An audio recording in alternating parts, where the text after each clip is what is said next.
देखो, मैं मुंबई में था, एक मैया ने मुझसे पूछा, वहां श्री हनुमान चालीसा की कथा हो रही थी।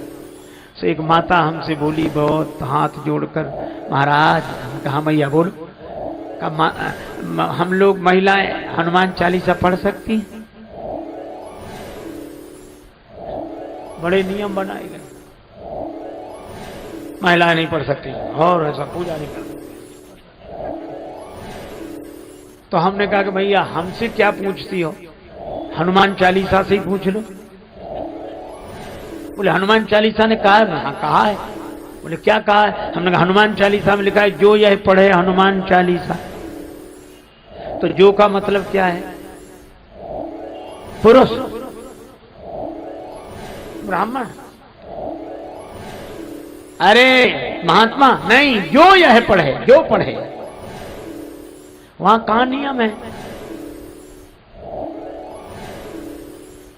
बोले हाँ ये तो ठीक है। हमने कहा कोई तुम्हें मना किया करे तो हनुमान चालीसा ही बता दिया करो कि ये लिखा है।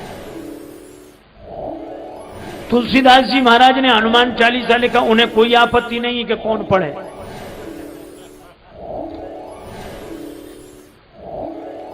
और आपत्ति उन्हें है जिन्होंने लिखा ही नहीं है। बल्कि जब ये लिखा गया था तो आपत्ति करने वाले ही लोग उस समय भी विरोध कर रहे थे, क्यों लिखा, और लिख गया तो बहुत बढ़िया है, लेकिन अब आपत्ति। कुछ लोग कहते रामचरितमानस पढ़ना है, नहीं महिलाएं नहीं। और वो एक आदमी ने तो किताब लिख दी, मैं उसकी चर्चा नहीं कर रहा हूं, लेकिन केवल एक बात कह रहा हूं।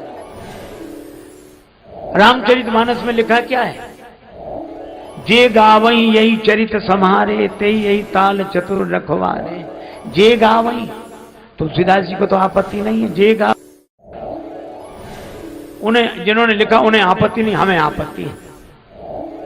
हम ठेकेदार बने बीच में। और फिर भगवान शबरी माता से 9 प्रकार की भक्तियों का वर्णन करते हैं और अंत में क्या कहते हैं कि माता ये 9 भक्तियों में से एक भी किसी के जीवन में हो। और सबसे पहले नाम किसका लिया, पढ़कर देखना। 9वां एकौ जिनके होई नारी, पुरुष सचराचर कोई। भक्ति तो स्वयं माता है, इसलिए माताओं को भी भगवत भक्ति का अधिकार भगवान ने दिया है, तुलसीदास जी ने दिया है। भगवान बोले मां मैं चलूं, शबरी बोली अभी नहीं, आपके पहले मैं चलूं। भगवान को देखते देखते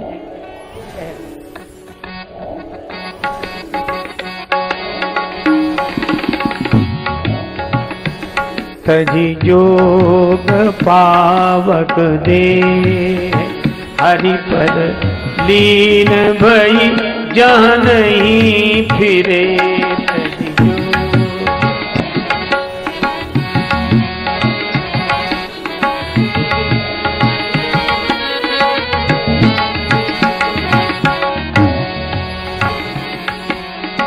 तजी जोग पावक देह हरि पद लीन भई जहाँ नहीं फिरे। तजी जोग पावक दे हरि पद लीन भई जहाँ नहीं फिरे। तजी शबरी माता ने भगवान को देखते देखते देह का त्याग कर दिया। भगवान आगे बढ़े, ऋषिमुख पर्वत की ओर बढ़े। सुग्रीव जी ने देखा, भय लगा। श्री हनुमान जी से कहा कि आप जाकर देखो, आप समाचार देना। और यही मुझे लगता है कि भगवान को देखना हो तो सदगुरु की दृष्टि से देखना चाहिए। हनुमान जी ब्राह्मण रूप धारण करके गए, प्रणाम किया, पूछा कौन है आप जो क्षत्रिय रूप में विचरण कर रहे हैं? राम जी बहुत हंसे, मन ही मन। हनुमान जी भेष तो बड़ा अच्छा बनाया। हर कोई कह देगा कि बिल्कुल ब्राह्मण देवता, पंडित जी हो, ब्राह्मण। लेकिन इतनी बड़ी गलती कर दी कि साधारण आदमी भी कह देगा कि ब्राह्मण नहीं। क्यों? मुझे क्षत्रिय कह रहे हो सिर झुकाकर। वो ब्राह्मण कैसा जिसका सिर क्षत्रिय के आगे झुक जाए? ब्राह्मण कैसा जिसका सिर क्षत्रिय के आगे झुक जाए? बड़ा। हनुमान जी भी मन ही मन खुश हुए, बोले प्रभु आपको क्या लगता है? राम जी बोले बने बनाए ब्राह्मण हो, असली नहीं हो, असली नहीं हो, फसली हो। छतरी को देखकर सिर झुक गया, कैसे काहे कि ब्राह्मण? तो हनुमान जी भी मुस्कुरा कर बोले ये तो ठीक है कि हम ब्राह्मण इसलिए नहीं लग रहे क्योंकि क्षत्रिय के आगे सिर झुक गया, लेकिन महाराज अगर हम ब्राह्मण नहीं है तो आप भी क्षत्रिय नहीं हो। बोले तुमने कैसे जाना कि हम क्षत्रिय नहीं है? हनुमान जी बोले वो क्षत्रिय कैसा जिसका सिर ब्राह्मण के आगे ना झुके, तो आपका भी तो नहीं झुका। तो अगर हम ब्राह्मण नहीं है, बने बनाए हैं, तो आप भी क्षत्रिय नहीं हो, बने बनाए हो। हम आपके भक्त का काम बनाने के लिए ब्राह्मण बनकर आए और आप धरती का भार उतारने के लिए क्षत्रिय बनकर आए।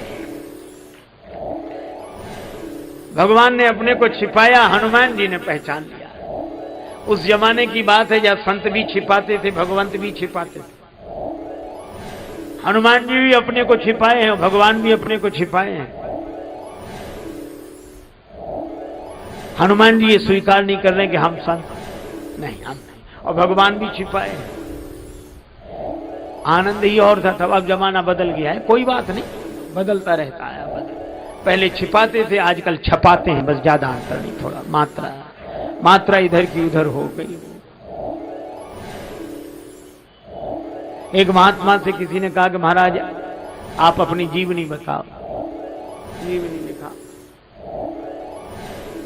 तो महात्मा बोले अभी से क्या लिखते हो जीवनी? याद किए रहो, फिर बोले जब डोली उठ जाए तब लिखना, जब चले जाएं तब लिखना। अभी तो नाव समुद्र में का जाने का होए।